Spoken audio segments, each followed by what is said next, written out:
Bom dia, bom dia, bom dia. Graça e paz, meu irmão e minha irmã. Quero começar o Maná de hoje de uma forma diferente das outras vezes. Eu quero começar com uma ilustração e essa ilustração vai falar sobre a diferença entre acreditar e confiar. Quem estamos acreditando e quem nós estamos confiando. E eu queria que você, neste momento, prestasse atenção nessa ilustração que eu vou dizer a vocês. Um certo dia, um grande famoso equilibrista decidiu atravessar de um prédio para o outro sobre uma corda, pilotando uma bicicleta e levando sua esposa na garupa. Tão logo, a empresa ficou sabendo e noticiou. Foram cartazes, faixas, espalhadas por toda a cidade. E não se falava em outra coisa a não ser este ciclista equilibrista. Portanto, no dia marcado, as pessoas elas estavam lá disputando cada ponto ao redor do acontecimento. E a imprensa curiosa, já posicionada em seus lugares, claro, lugares estratégicos.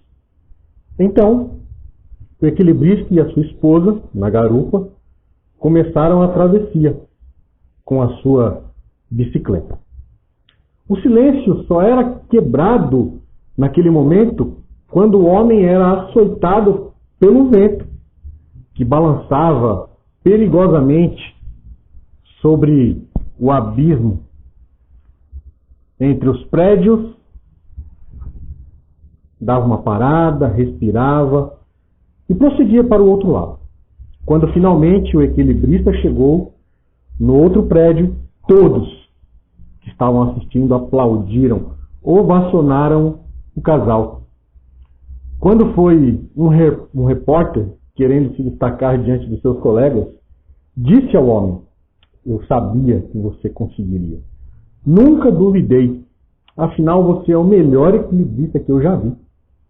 O equilibrista parou e disse: "Quer dizer que você sabia que eu conseguiria?" "Claro, eu não tinha a menor dúvida", o homem disse, o jornalista. "Então você acredita que se eu tentar voltar agora, eu conseguirei novamente?" O jornalista disse: "Lógico." O equilibrista então sorriu e disse a ele: "Você acredita em mim mais do que eu mesmo. Diante disso, eu sou obrigado a pedir para que a minha esposa desça da garupa e que você suba para fazermos o caminho de volta. Pode ser?"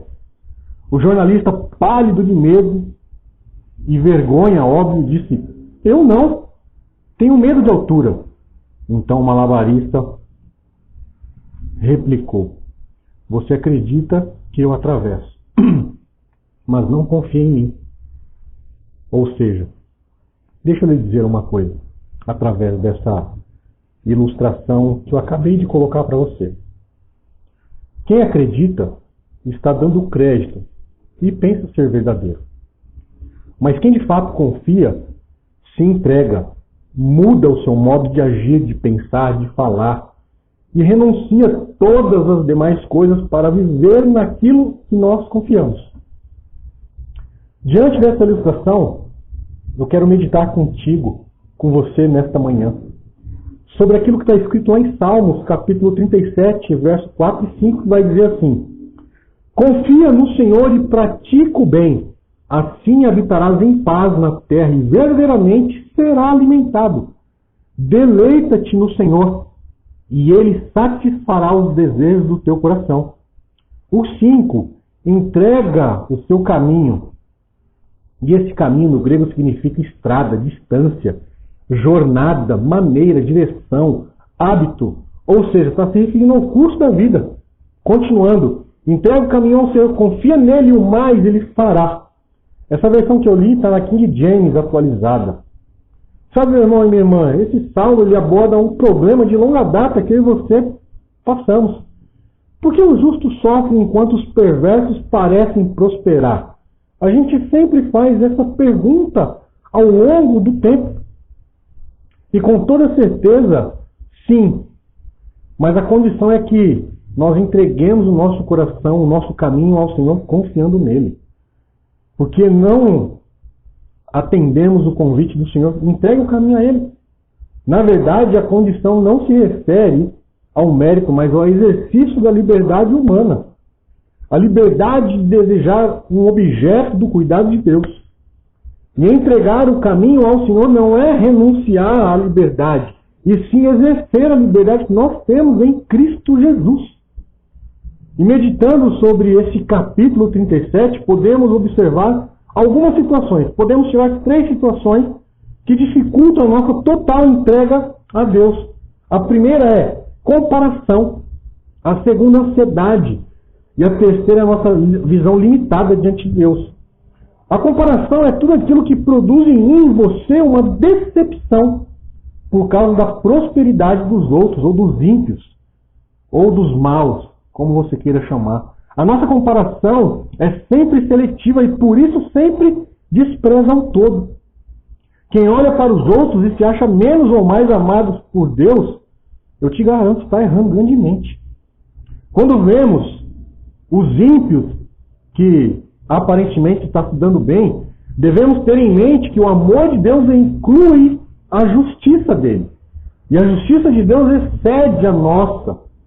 Mas a palavra do Senhor diz que os ímpios não herdarão o reino dos céus. A justiça de Deus não é vingativa com a nossa, mas independe dos nossos méritos. Muitas vezes eu e você estamos aflitos. Clamamos, parece que nós clamamos em vão, mas isso não é verdade.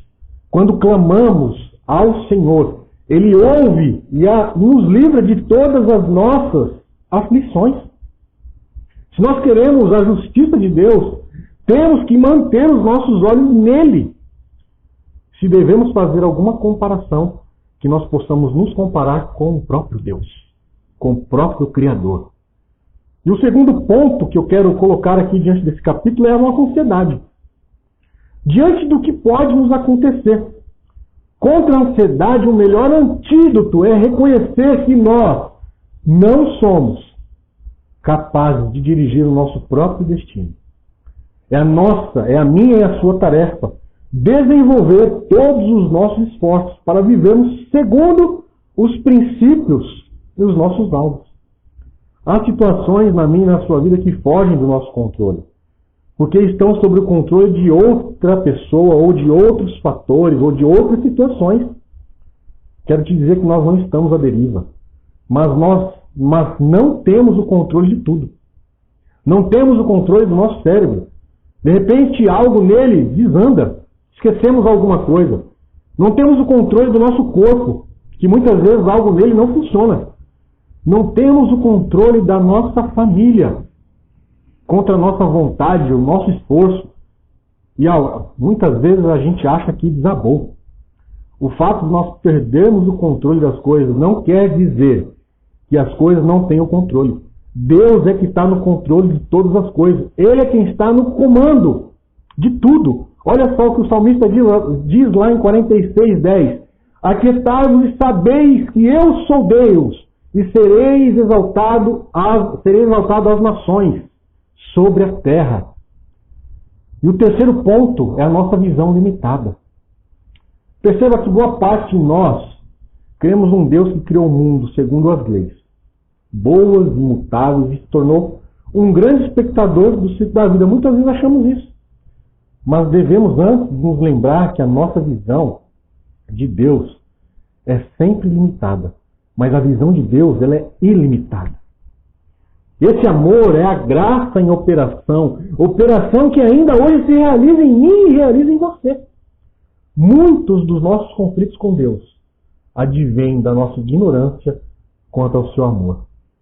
Será que Ele nos ama mesmo? Ou confiamos em nós mesmos ou confiamos em Deus? Essa é a escolha mais importante da minha e da sua vida, que determina todos os nossos próximos passos. Em Provérbios, capítulo 3, versos 5 e 7, vai dizer assim: confia no Senhor de todo o seu coração, não te estribes no teu próprio entendimento. Reconheça-o em todos os seus caminhos e Ele endireitará as suas veredas. Percebam, mais uma vez, confie. Não seja sábio nos teus próprios olhos. Teme ao Senhor, afasta-te do mal.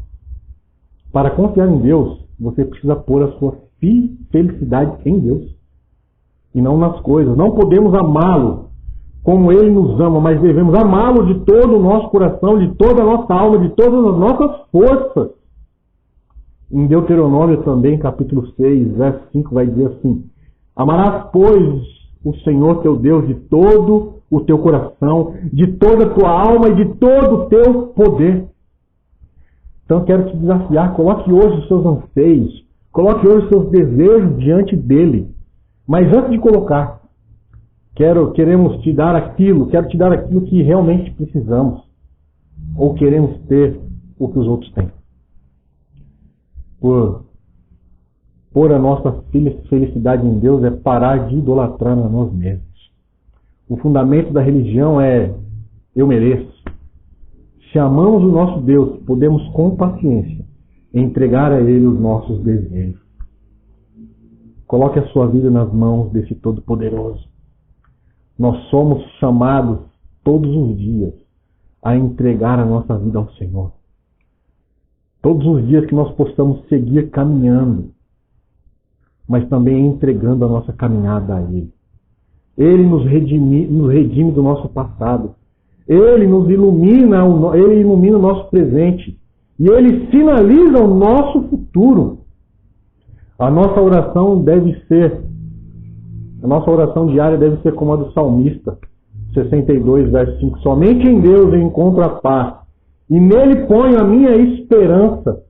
Em João 14, 27, deixo a minha paz vos dou, não a vô-la como o mundo dá. E não turbe o vosso coração e nem se atemorize. Eu queria orar com você diante desse maná que nós acabamos de meditar. Você prefere acreditar ou confiar?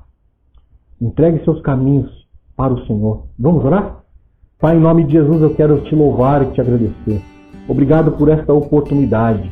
Queremos, ó Pai, não acreditar, mas confiar no Senhor em todos os nossos caminhos. Me ajude o meu irmão e a minha irmã, Senhor, nesta manhã, Senhor, a confiar em Ti em todos os nossos caminhos. Esta, Pai, é a minha oração. Eu já te agradeço e te louvo em nome de Jesus. Meu irmão e minha irmã, Deus te abençoe neste dia. Fique na paz, em nome de Jesus. Amém. Você pode acompanhar todo o nosso conteúdo baixando o nosso aplicativo ou seguindo as nossas mídias digitais usando o QR Code. Deus te abençoe!